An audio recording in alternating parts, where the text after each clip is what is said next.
Okay.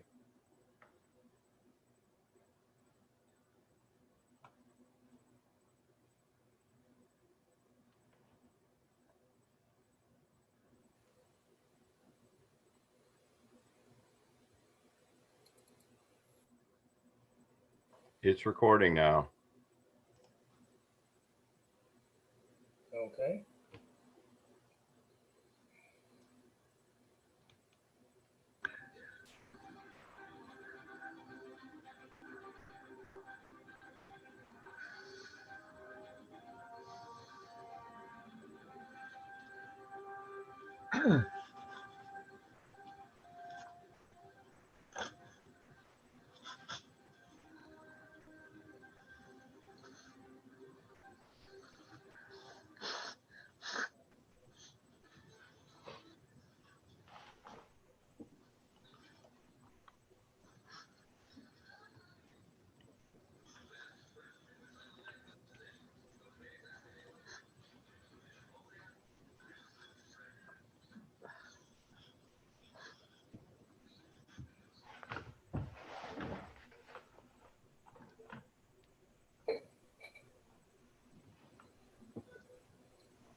Okay, it's 7:30, so I'll call the meeting to order.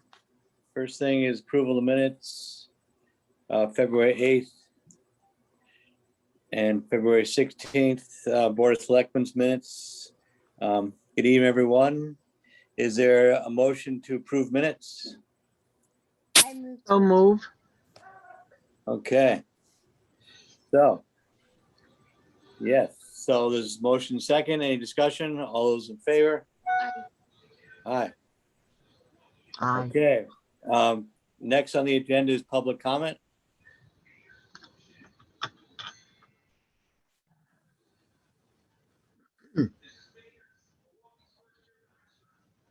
Yeah, I think you can unmute if you've got public comment.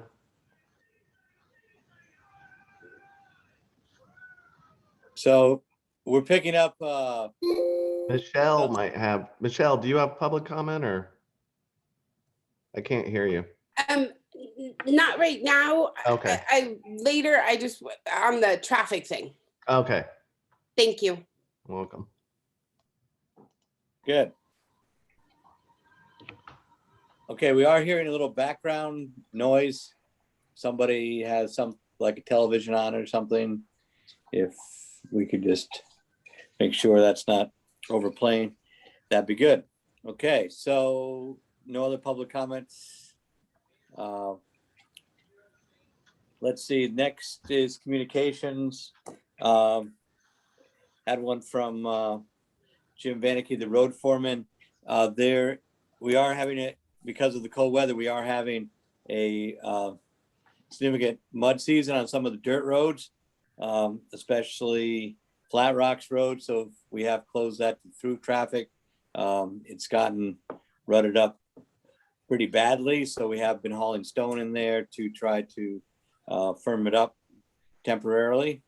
So we are asking people not to use that unless they live on it. It's quite a bit more traffic than there used to be on it, which is contributing to the ruts there. So it's spring, New England mud season here. Another thing, let's see. So that's all I had for communications. Did the board have any other communications? Okay. Next addition to the agenda, I just had one, and that is spring bridge work with Roger Kane. Is there a second to add? I muted it. Okay. Okay, So- I wrote the-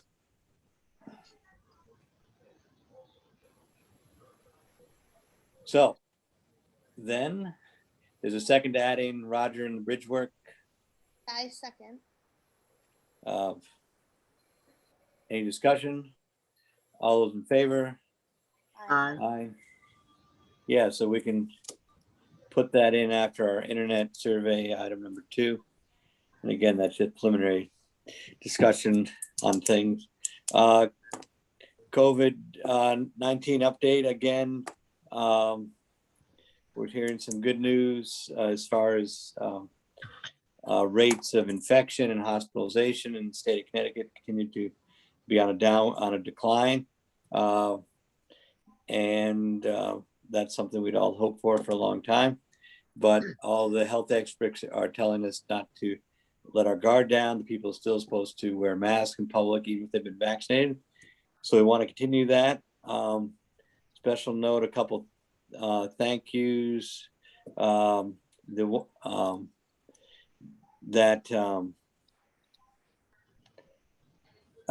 passed on. There are 2 volunteers that have been really stepping up at the food pantry in the last several months.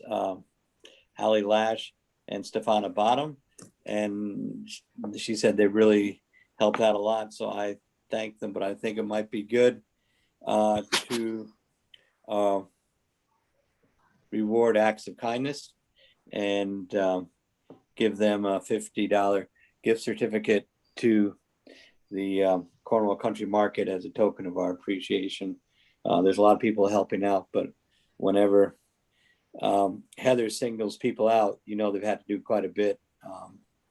And again, these are, can I say that? Yeah, I can say that. These people relocated from New York and have pitched right into the community and helped out, making a difference in people's lives here. So again, I'd make a motion then as a token of the town appreciation to give Ally Lash and Stefana Bottom a $50 gift certificate with our appreciation to the Cornwall Country Market. Is there a second to that motion?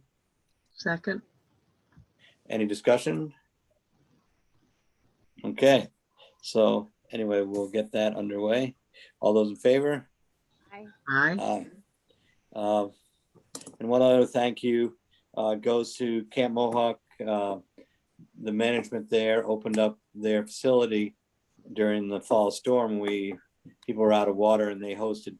We've been talking to them recently about their recovery. They had some damage up there, but they're getting things back and organized. And while they had their own set of issues, they did open up their facility to Cornwall residents, and people took about 50 showers up there. So again, I'm going to write them and thank them for reaching out during that time and helping people when we all could use some help. That's all I had on the COVID-19. Again, the vaccination pool has been opened up to people 55 and over, as usually happens when they open up to a new age category. The vaccination enrollment process has been somewhat overwhelmed and hard for people to get through. There's also been a bit of a hiccup in the supply of vaccines. So some of the places that would like to be giving more vaccinations have not had enough supply to increase the vaccination levels. But the governor is confident they may get some increased vaccines in the coming week, including some of the new batch of Johnson & Johnson vaccine, which requires only 1 shot. So again, state's doing what it can to get as many people vaccinated in the state. Connecticut, I think, is in the top 5 percentage wise of people being vaccinated, and that's a good place to be. So again, stay tuned, and thanks to Jennifer for helping people work through that process. And she's still available if people need help, Jennifer Marco.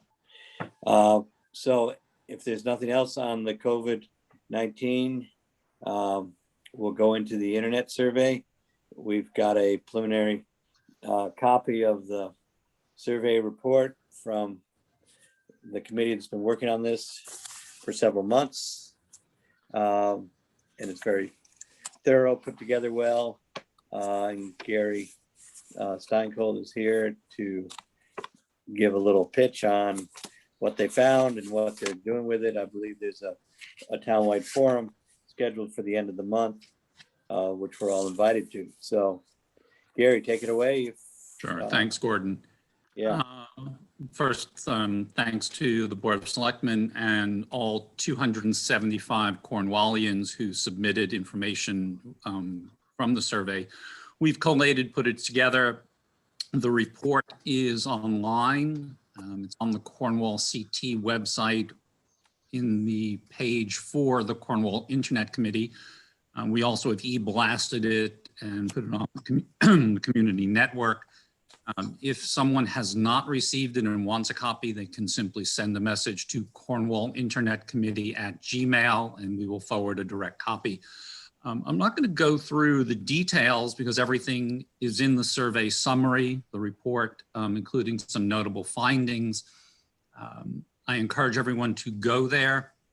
And as Gordon just mentioned, the next major step for us is March 29th, a town-wide community forum sponsored by the Cornwall Conservation Commission, the Economic Development Commission, and the Cornwall Association, where we will present the survey, hear questions, take opinions, ideas, as all together we're going to work towards what's a proposal that will bring the best expansion of broadband.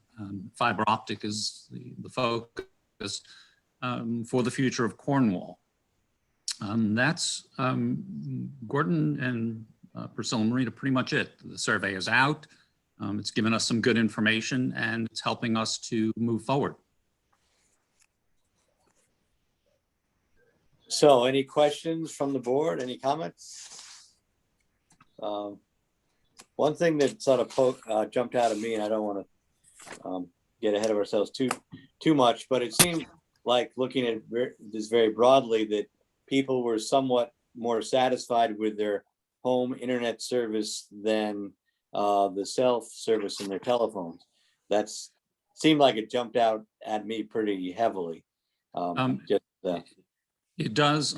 Addressing the cell service, that is an issue that nearly every town in the northwest corner has found the same information, the general lack of cell service at home, and certainly the almost absolute lack in areas outside of your home. The satisfaction with internet service, they're related and yet actually quite different because of the providers. There is a greater sense of satisfaction of internet service at home, and yet one thing that did stand out there is the reliability is a great concern. That nearly 40%, actually 39% of respondents rated their reliability of internet service at home as either fair or poor. And that's one of the great downsides of cable-based, the coaxial that we have. So it's helping us to, again, look towards the future. And internet and cell are related and yet rather different. Yes, one thing I did hear from somebody today that, and we did get the board received a good communication from Brad Hardy and Meg McMurrow about the white boxes that appeared on the cable lines a year or two ago. I did hear from someone in Cornwall Hollow that has found that technology apparently has helped her get better cell coverage at her house. So again, there are some technologies that can improve service that we want to, explore, encourage, whatever. So anyway, we'll do some more research, and I'm sure we'll all be at your forum there.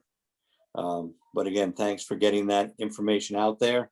And we'll again encourage people to attend and participate. Great. Thanks, Gordon. And please forward the link to the online survey report, as well as the Zoom link to the meeting on March 29th. Anything the Board of Selectmen can do to put this information out to the towns is much appreciated. Great. So noted. We have a good representation of the media today, so we will pass that information on. Thank And you. again, we can send that invitation out. We've gotten a good response to people looking for, town Zoom meetings and things. So we'll send that out to the people on our list too. So all good. Okay, thank you. Anything else on the board for that issue? So then budget, we did present to the Board of Finance since we last met our preliminary budget. Since then, we have had some requests to slight increase from Litchfield County Dispatch, which does our 911 dispatching. We have seen also an increase in funding requests from the Housatonic Valley Association, who made a pretty compelling case of their increased work on the local level. So that's something we need to consider putting in our budget, I think. And then this week's surprise was the cost of town insurance for cybersecurity is going to be going up substantially. So that alone, I think they were talking about $8,000 to $10,000 for cybersecurity. So we really haven't dug into that proposal yet, but that would be a significant increase to our budget, and we will have to again get good advice and counsel on that aspect. But I think that's part of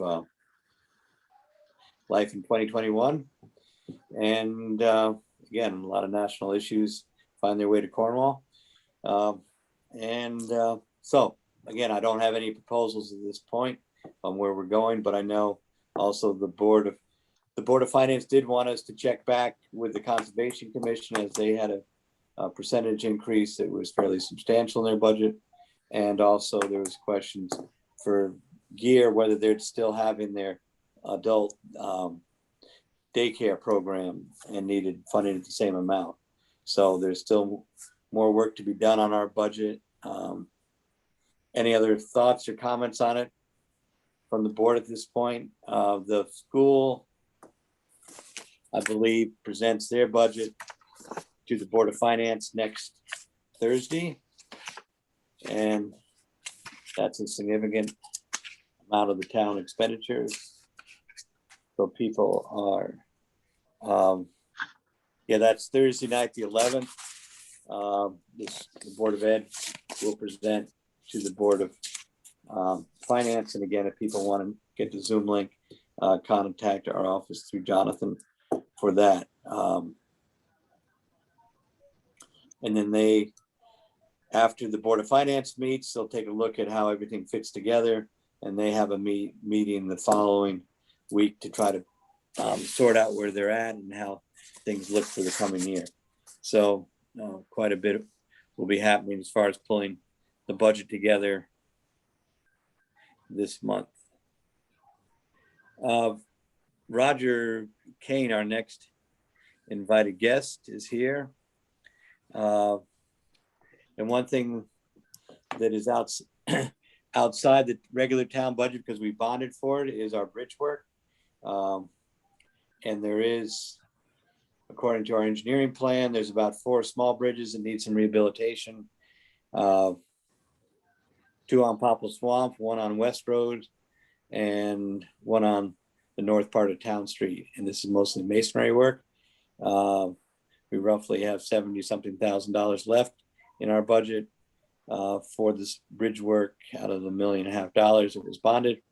And Roger's done a good job getting more bridges than we thought we originally planned on rehabilitated. So Roger, do you have any thoughts on the upcoming summer work? Generally, we'll put out a request for proposals or a work request. What are your thoughts on addressing these smaller projects? Well, I do have a suggestion on, rather than going out to the request for proposals, which is a rather lengthy process, is utilizing the Connecticut Department of Transportation's contract award for bridge repair services. There are a variety of options that are available, 2 or 3 man crews, which have specialties in working with masonry, working with concrete, working with steel. They do different types of repairs, and you hire them by the hour, so that we could supplement their expertise with our equipment and manpower as far as a backhoe and a truck, which is all I think we would need. There are a couple of bridges, as you mentioned, 2 on Popple Swamp, 1 up on Mountain Road near the end of Cream Hill Road, that I talked to Jim Bannicky about, and if they're before their next overlay, the roads are repaved or overlaid, we probably should put a membrane waterproofing on it. Wouldn't be terribly expensive, but it could be done by these specialized services. And it's a direct purchase order rather than a contract award. Got it. So most of these, most of the work we're talking about, we're not changing the structure of these bridges. We're just basically redoing some masonry work. One place we have a collapsing wing wall. We're not changing the architecture, the structure of it. What we're trying to do is preserve these bridges and get more life out of them. These bridges fall into the category of culverts and have a little different requirement as far as repair standards. But it would be good to open the waterways and repair the walls and just put them back the way they were. And if we can, to seal the decks, which will give us another 25, 30 years for each of these superstructures. Superstructure being the top of the bridge. So the other, yeah, okay, so is that all clear? That's our main work for the summer on the bridge stuff. But we will have this as an agenda item when we finally get a proposal together. The other thing that isn't going to be very expensive, but can generate a bit of controversy last summer was the Cogswell Bridge. And I did talk to an engineer who said we could remove the top rail on there and replace it with something that's more, little more ornamental than functional. A nearby residence gets some flower boxes. Not sure we want to go there. But we did do a very minimalist railing on the bridge at Smith Place in West Cornwall, basically to keep people from falling in the brook. That would be less visually noticeable than what's there now. And I think probably the town crew could actually implement that if we so choose. So we'll just put that out there that we're open to suggestions on the placement of the top rail there, which would reduce the visual impact of that bridge somewhat. Any thoughts on that idea that Cogswell revisited? No, I definitely think we should revisit it. Okay, yeah, and again, we have some options there, and if people have some ideas, we'll be glad to hear them. But that there are some opportunities there, I think, to do things a little differently. So anyway, thank you, Roger, and we'll keep this as an agenda item. We'll probably need to get some contracts in place by late spring, so we'll need to figure out this with a little more detail. I can get the data to Jonathan for distribution to the board as far as what the DOT has available as a existing contract award, or we just essentially purchase from that contract award and not have to write a contract. So the state has already gone out to bid for all these services. We're just taking advantage of their bid the same way we sometimes take advantage of their bid for snow plows or whatever else we buy. Exactly. It's already got a bid from the state. Right. Yes. That's a good way to do it. It's not a huge project. projects. So is your thought to review the contractor list and see if there are firms that are interested so we can lock somebody in? I'll provide the information to the board first, and if that's the way we want to go, we see how much it's going to cost to get X number of square feet done or linear feet, however it is. It's an hourly rate typically, and in that hourly rate, they supply men and equipment. We can supplement that with our own forces, or we can ask them to bring in additional equipment. I don't see any of this being very complicated, and it doesn't sound like we've got an awful lot of money to spend either. Right, and the thought is to maybe clean up some of the stream channels where there's some fallen trees and things which have created problems with heavy rain flows and things. So we'll do some extra little things there too in the summertime. Right. Great. Okay, Roger, thank you for bringing us up to date, and we'll continue to work on getting something organized there. Next, we have sort of the pleasure of appointing two people to the Economic Development Commission. Cornwall residents Jane Harold and Duncan Webb both volunteered to be on that board, which has accomplished a lot in the last several years. And Jane, who is a potter on Route 128, and Duncan, who has some very relevant business experience, I think would be very good. Bring different skill sets to the board. And again, the board, EDC recommends this to our board. So I would make a motion that we appoint both of those people to the Economic Development Committee. I second. Any discussion?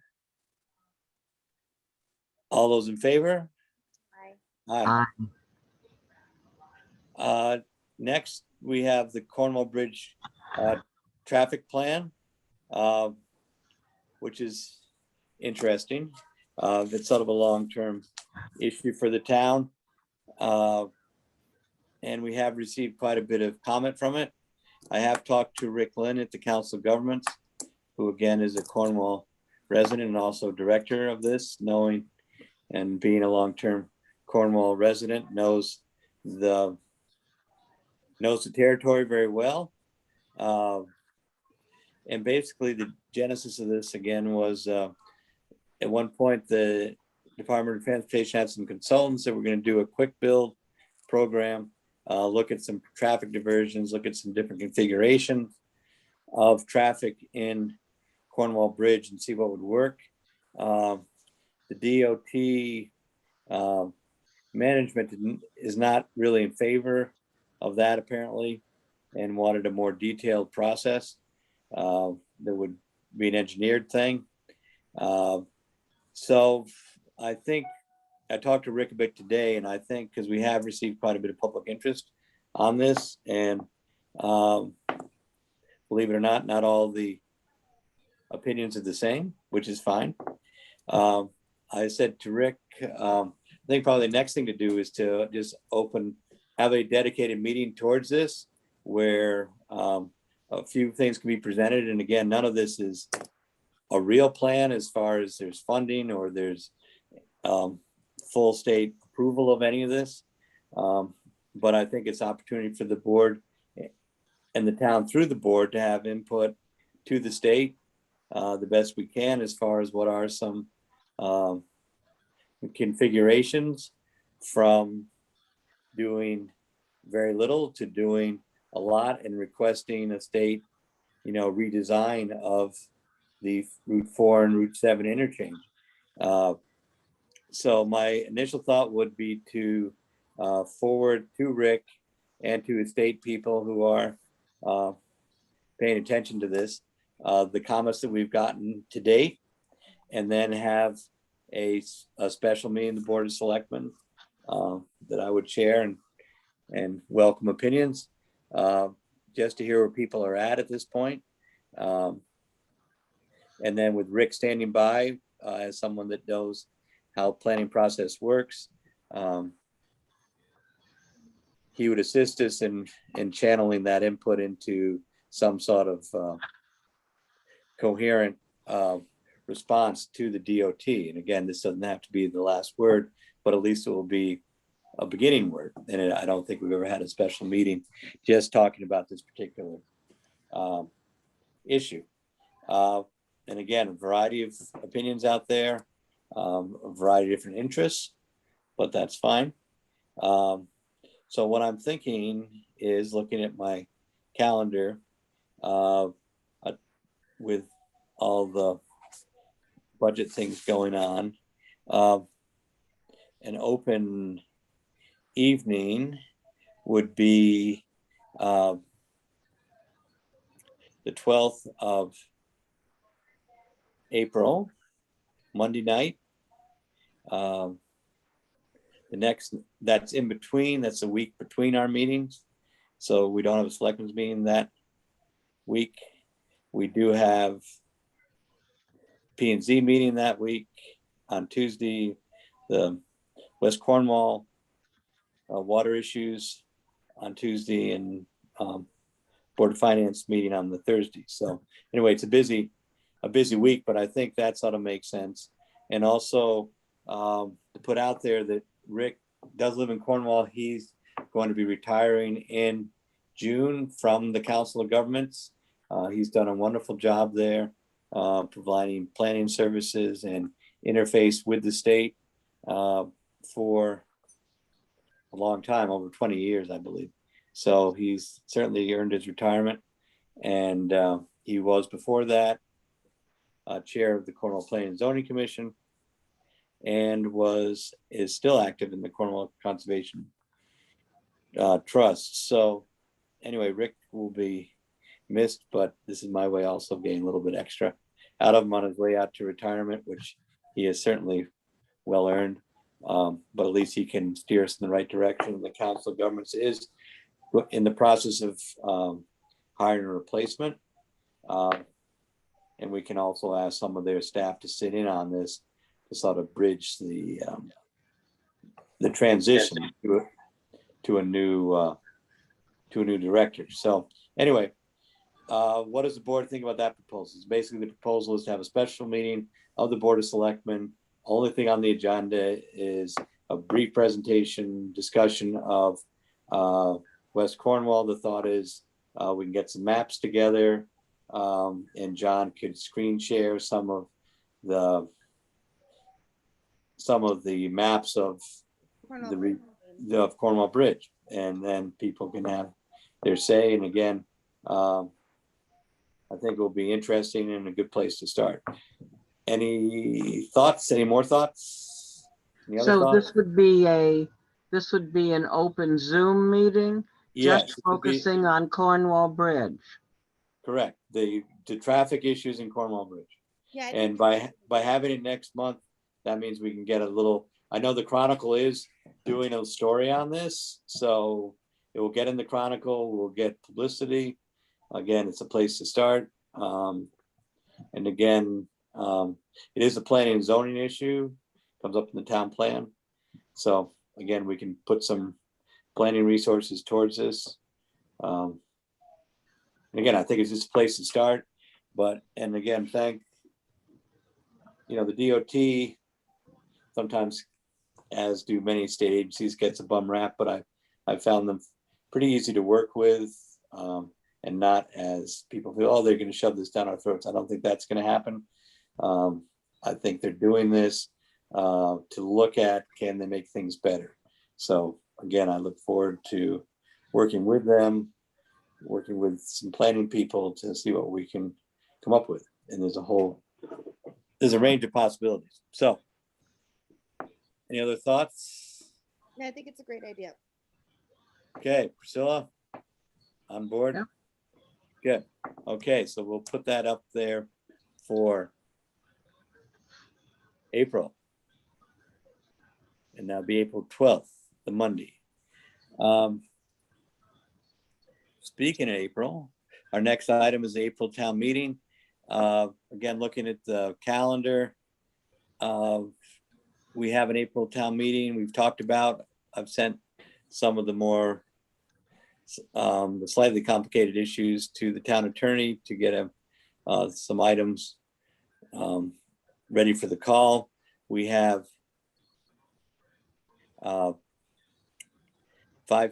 four things on the tentative agenda, which would be approval of the town report from 2010, 5-year plan, approval, transferring the West Cornwall Firehouse lot, and folding the Sidney K Fund into the town endowment. At the same time, end of April is our normal time for the town public hearing on the budget, the 23rd. Talked to Joe Pryor, and he said, why don't we do this all one big meeting? Again, our usual budget hearings don't take that long. There may be some discussion. My thought at this point with board approval is we probably can do this as an in-person town meeting at the school, spread out in the gym on a Friday night. Open, I mean, we have the option of doing a hybrid town meeting, which is something like this. But it may be, I think it's easier to have discussion in some ways in a space, so we can try that for this. Unless there's strong feelings that people feel we should Zoom it. What do you think? And we don't even have to totally decide that tonight, although I do want to get something in the Chronicle for their April issue. We need to have a date for sure. I think Yeah, And I think it should definitely be hybrid. I don't think we can do anything I don't think we can do anything fully physical yet. Is my yeah, I think, inclination. say again? That's my inclination. I mean, I Yeah. feel that's going to exclude some people. Okay. The only difficulty is when you have to vote on things, if everybody's not in the room. I know. Or I mean, Kent just had a town meeting with 5 things or something on their agenda, and they just people voted by raising their hands. So there is precedent then. There is precedent, which I can also research for that. And again, it's sort of interesting because I think we have seen, as we see tonight, we see many more people than used to come to our selectmen's meeting. So I think the whole Zoom thing has encouraged observation and participation. So I'm willing to try it as this. I think it's a little hard to have both going on at once, because then you have to sort of like see the action through a camera as opposed to this format. But let me do some research on that. And let's see, what would our next meeting would be on the 16th. So we still have a chance to, get the call down and all that homework done. So Okay. it'd be one or the other, but we'll try to push the sense of the board is to try to do it as virtually as possible, or to do it online like this. I mean, obviously it does allow people, as we've seen in town boards, to participate. They don't have to even be in the Northeast. We had people participate from the sunny South on one of our boards. So Yeah, I just feel like from a vaccination schedule standpoint, like right. there's not gonna be, some people will be vaccinated, but not everybody will be. So I think we need to hold space for those people. Okay. Good thoughts. Totally agreed. All right. So we'll look at doing a virtual thing there. And again, precedent has been set in the Kent meeting. Had some significant financial issues to it. So, and this is again just a budget hearing. This is not the budget town meeting. So this is mostly, so these issues, it's mostly informational on the town report. 5-year plan does need to be adopted with a vote. The budget hearing is a hearing. The Sydney K Fund requires a vote, and as does transferring the property in West Cornwall. So again, we'll work on how that all works out there. Are you going to choose a date tonight? Yeah, I think we're going to stick with the 23rd, one way or the other. I mean, the other question is how to do it. And the question is whether to stack all these things together or separate it out. Joe's feeling was, let's make it a, make it a big meeting instead of two small ones. And I think, I think thanks to Jonathan, we can, and Barbara, we've got some pretty good skill sets on having meetings, and it will be, I think it's all possible to get through those items, in an hour plus. Sometimes our town meetings last for 10 minutes. With this new form, it may encourage more people and more questions, but these are all important issues. It's sort of, they're not huge issues, but these are important things. And again, it gives people another forum to talk about many town things, because you're going to have reviewing the annual report for last year, which covers everything that happened last year, and you have the budget hearing, which is going to cover all the expenditures for next year, and then you have the 5-year plan where we go in 5 years on some of these things.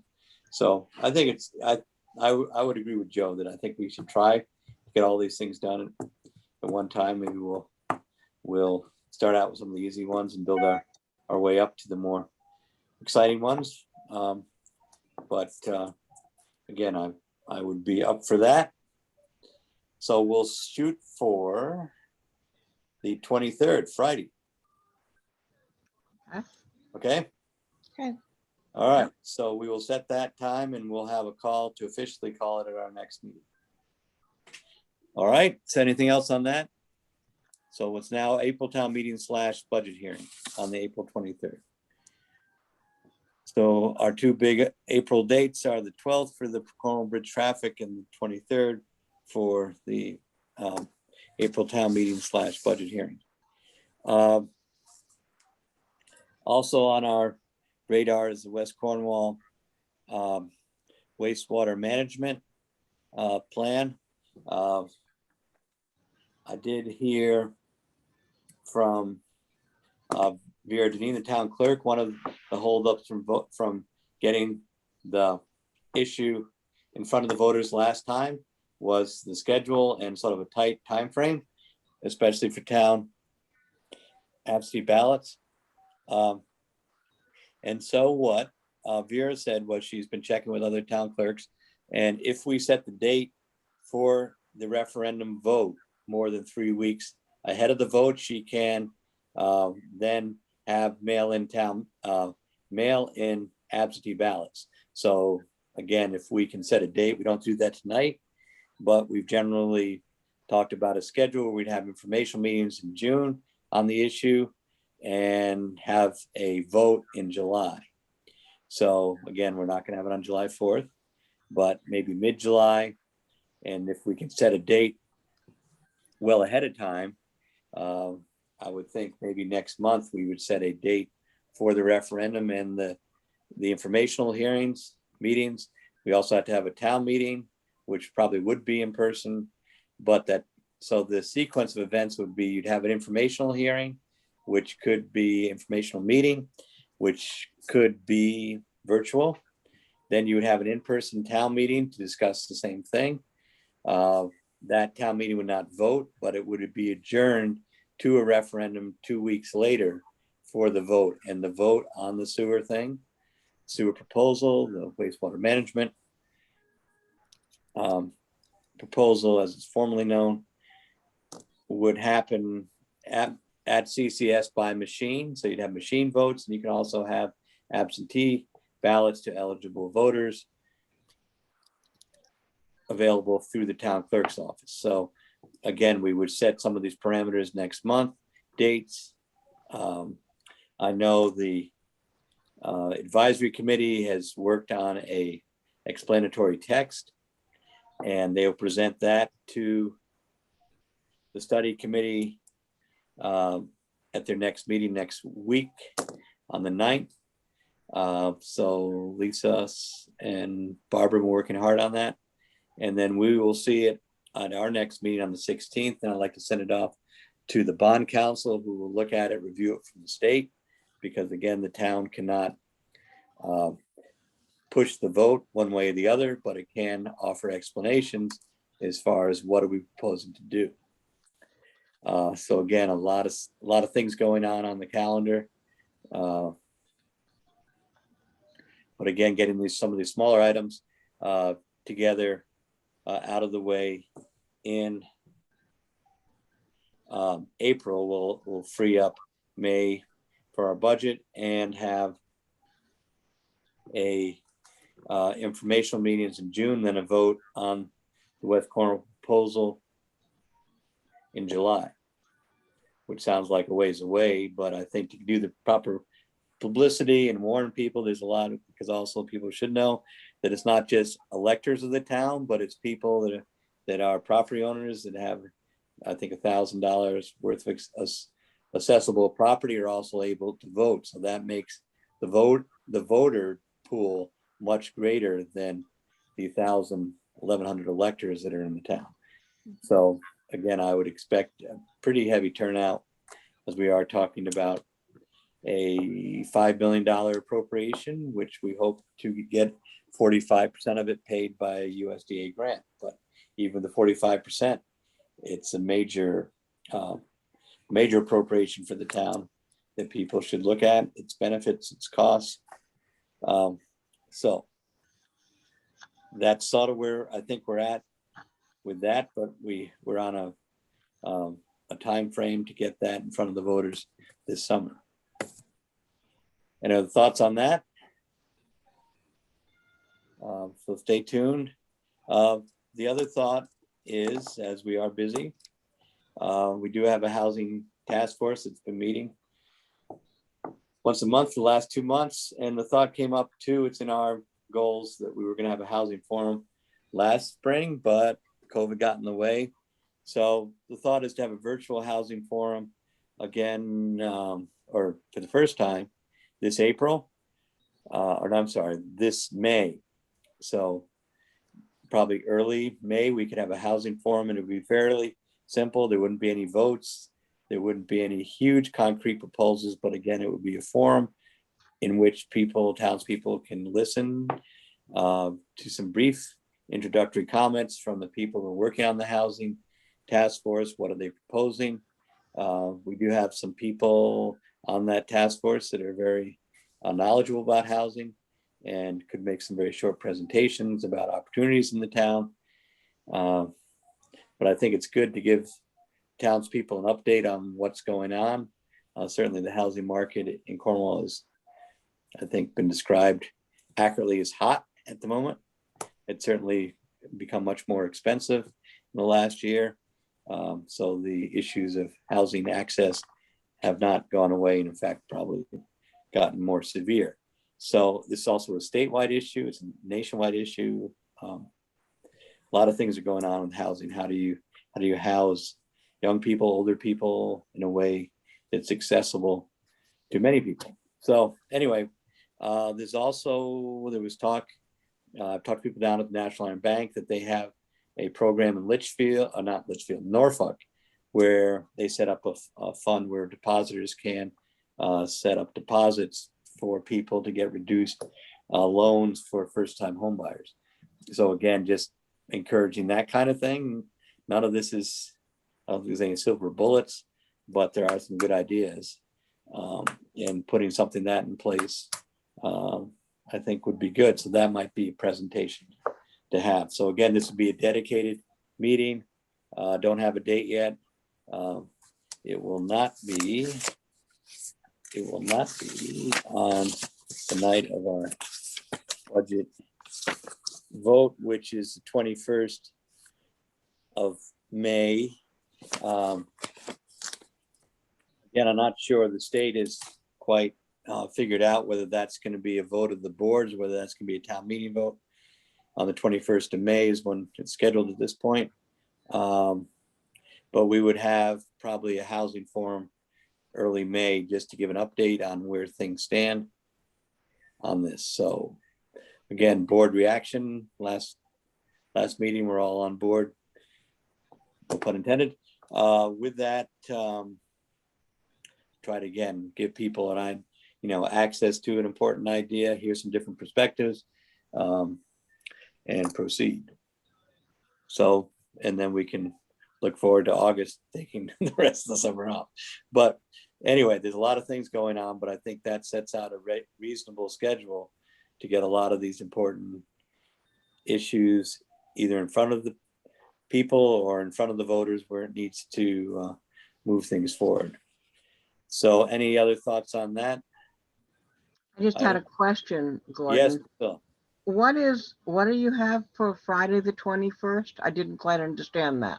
The Friday, the 21st is the date of the annual town budget meeting. So Oh, next okay. year's budget gets approved somehow, either virtually by the boards or at a town meeting on the 21st. Now we do have Thank you. Okay. we have some discretion on when that happens, but I'm reading off the Board of Finance's schedule, and we generally try to keep to that schedule. So there will be a vote of the appropriate body on that date. So again, trying to spread these meetings out a little bit. We try to do something early May for the housing thing if we can get people ready to go on that. I think I did broach this idea with the task force at their last meeting, and I think we've got I think we have no shortage of speakers and perspectives, so it's kind of interesting. Okay, anything else on housing? So we're looking early May for that. Maybe the second week, or we'll look at the schedule, see what the lightest. Again, we're not trying to stack all these meetings up, but there are quite a few meetings. Try to figure out when there's an opening in the schedule a little bit. Next, I had the Housatonic Railroad Company Vegetation Management Plan. We've received, did you get copies of that? Yes. Did everybody read it thoroughly? Yeah. Yeah, I haven't really gone through it thoroughly, to confess. So I just wanted to make note that we had received it. And again, our comments from last time was that there are still some dead trees, especially along River Road. They did take some, it's kind of interesting. They took some trees down a year ago, and then they didn't, but there's still some that are there that are still dead or deader, if that's the word. They're not anymore alive. And so, but they didn't do a whole lot of spraying last year because of some of the controversy. So again, trying to get those trees down, I think, is the top priority. It's not quite what they had in mind in their plan. But I think, again, we can give them our opinions. So I'll keep this as an agenda item, and we'll write back. Hopefully we'll have that and be able to do something with that next month. Anything else pop out at you from their Housatonic River Railroad Company's management plan? No? Okay. Nothing visible. Look pretty much the same as, Yeah. yeah. You seen one right away, you've seen them all. Yeah. Yeah. So, okay. So that brings us up to public comment. See Michelle's still there. Michelle, do you have any comments, or we can unmute? I'm not sure if tonight is when to do it. So now that you're having the forum, I just was crosswalks. Those of us that live down here, we do like to pop up and walk and get our errands done. So Yes. It is a little treacherous getting from the bank side to the post office side across that triangle. So whatever crosswalks are being considered, if that can be thought of. Yeah, I think, Michelle, that'd be really good if you just wrote us a letter so I can send that on and put that in the mix, because certainly that crosswalks have come a long way in the last 10 years. You didn't used to see them, and now pedestrians are given more consideration than the old days. So anyway, no, go Awesome. do that. And, you know, we've got a date now for a meeting, but I would do that just so Rick can put that in his, along with the other comments we've gotten. That'd be great. Absolutely. Thank you, Gordon. Great. Thank you. Yes, Joanne.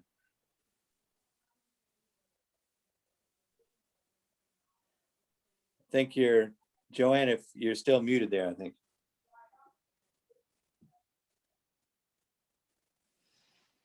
Thank you. Gordon, since you said this is a time to raise issues, not get answers, I have 3 very quick issues that I'd ask the board to consider. One was at the Board of Finance meeting. Unfortunately, I was on the phone and couldn't ask my question. There's been a request at the previous 2 presentations of the budget that there be a simple division of the monies that are given to town organizations and the money that is given to nonprofits, and just to organize them separately. And for 2 years in a row, there's been an agreement that that would be done, and it hasn't been done, and it wasn't done again this year. When I asked Barbara Herbst about it, she said she didn't have direction from the Board of Finance to do that. So I wrote to Joe Pryor, and he said he would put it on the agenda of the next Board of Finance meeting, and I just asked for the board to support the that request be met as was promised at 2 meetings in a row. The second issue I'd like to raise is to get clarity from the Board of Selectmen about how to volunteer to serve on a board. You just appointed 2 people to the EDC, which is great to see people volunteering. But in the future, if people want to serve on a board, are they supposed to go to the chair of that board, as these people did, and then they come to the Board of Selectmen? Because this was not opened up to everybody in town. So I'd like to know what you want the procedure to be if you want to volunteer. Do you come to the board, or do you go to the committees individually? And the third question just is looking at the internet survey, which was very interesting. And I just wondered, we talked about the release of the raw data from that study, and I didn't see it online. I wondered if it was going to be released, and I hope it will be. Thank you. 3 issues that I hope you can address. Okay, I think the Board of Finance is talking about the budget layout at the next meeting. I haven't given a great deal of thought, so I don't have a strong opinion on it one way or the other, but I think there may be ways to make the budget make the budget process more easier to understand, maybe. I think it's not super complicated at the current time.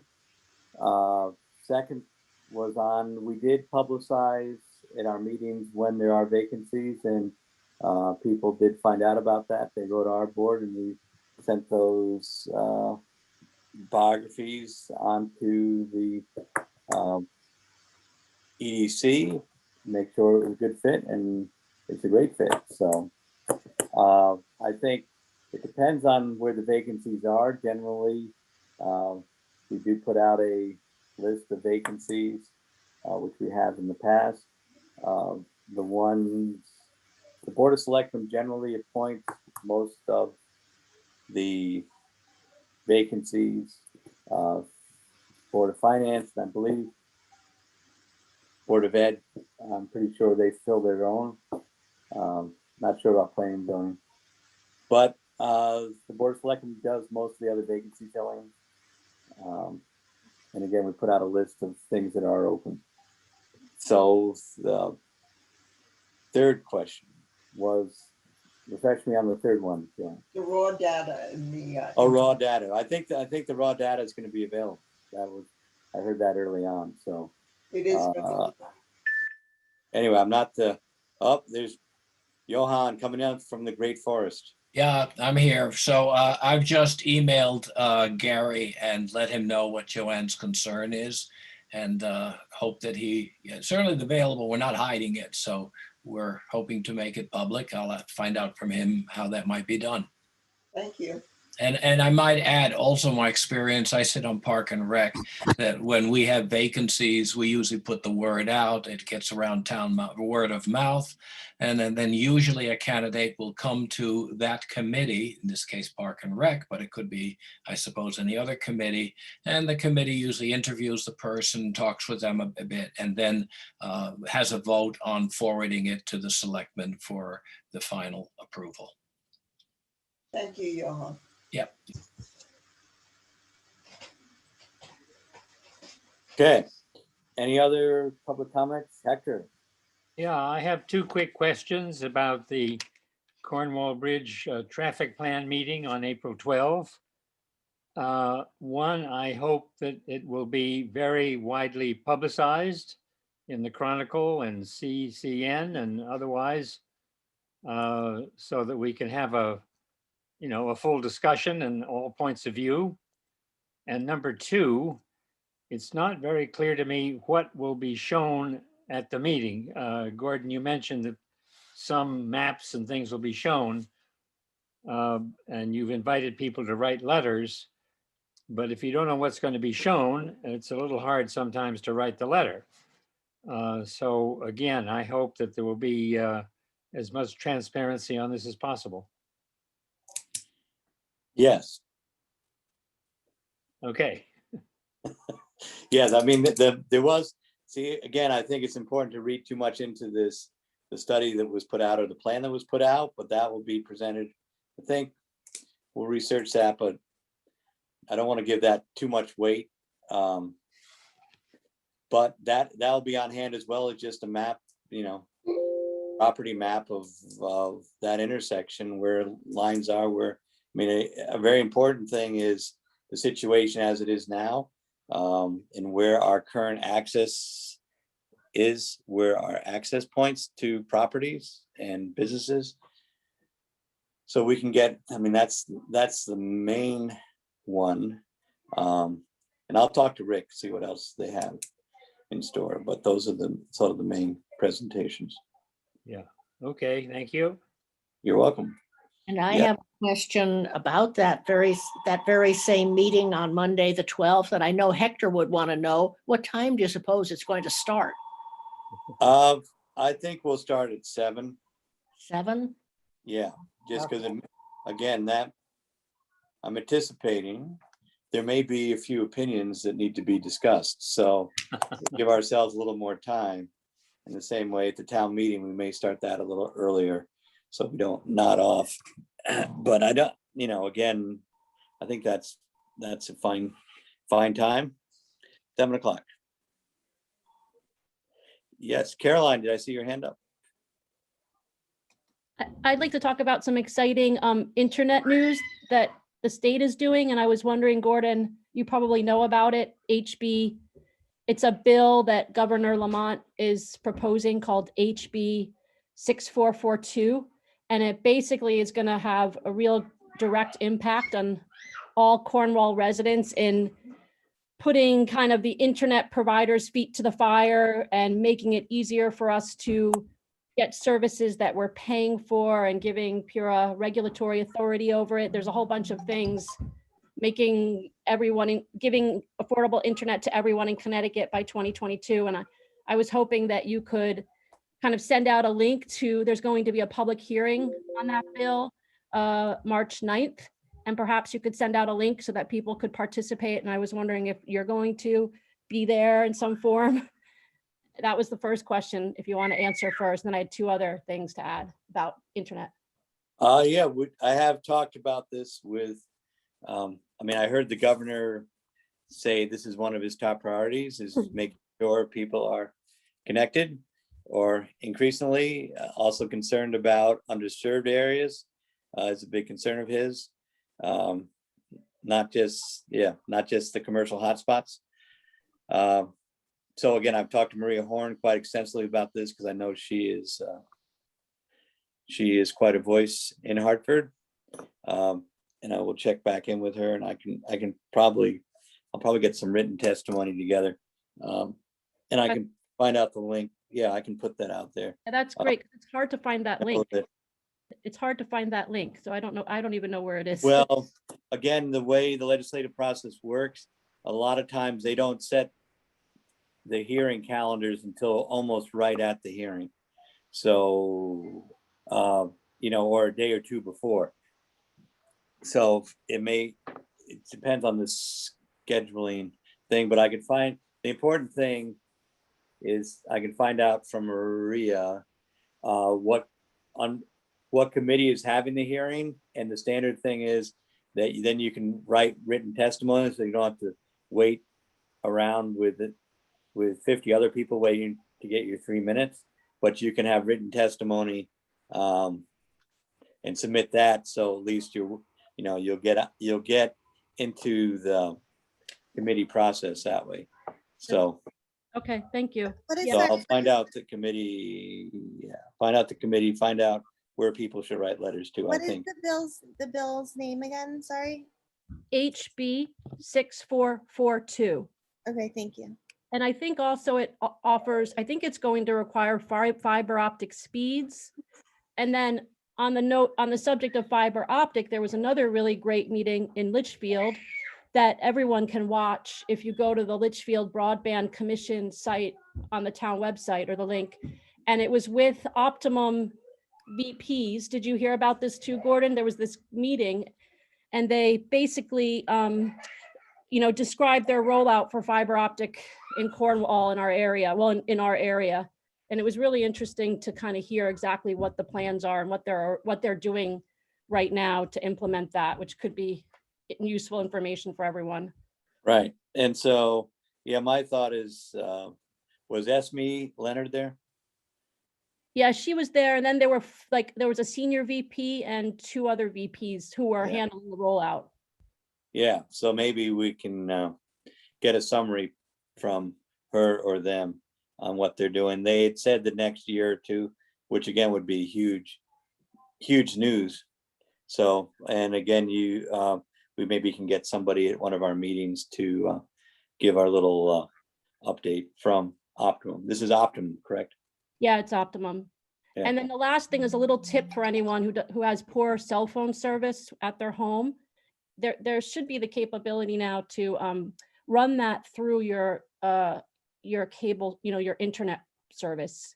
So I'm not sure if people are all aware of that. There's now a capability on most phones that you can not only receive data, but also receive your phone calls running through your internet. That might be useful for someone to talk about, or how that might work, how people could do that. Yes. Great. Okay, well, thanks for that news. Anyone else? Any more hard questions from the press? Okay, well, there's a lot there. And again, we'll try to get our meeting schedules out, and a lot of issues being addressed. And thank you all for joining us, and we'll see you in 2 weeks at our next meeting, and there are meetings in between this. And again, I think every day I go on the new website to look at meetings, opinions, events that are going on. And again, it's very good to have those resources there. So again, Rocco has been really helpful getting our town group together and making that resource available to people. And thank John and the people there's been a lot of knowledge sharing to get us to where we are now, but it's become much more useful and I think user friendly. So anyway, thank you all. Thank Good you. night. Take care. Bye. All right. Good night. Good night.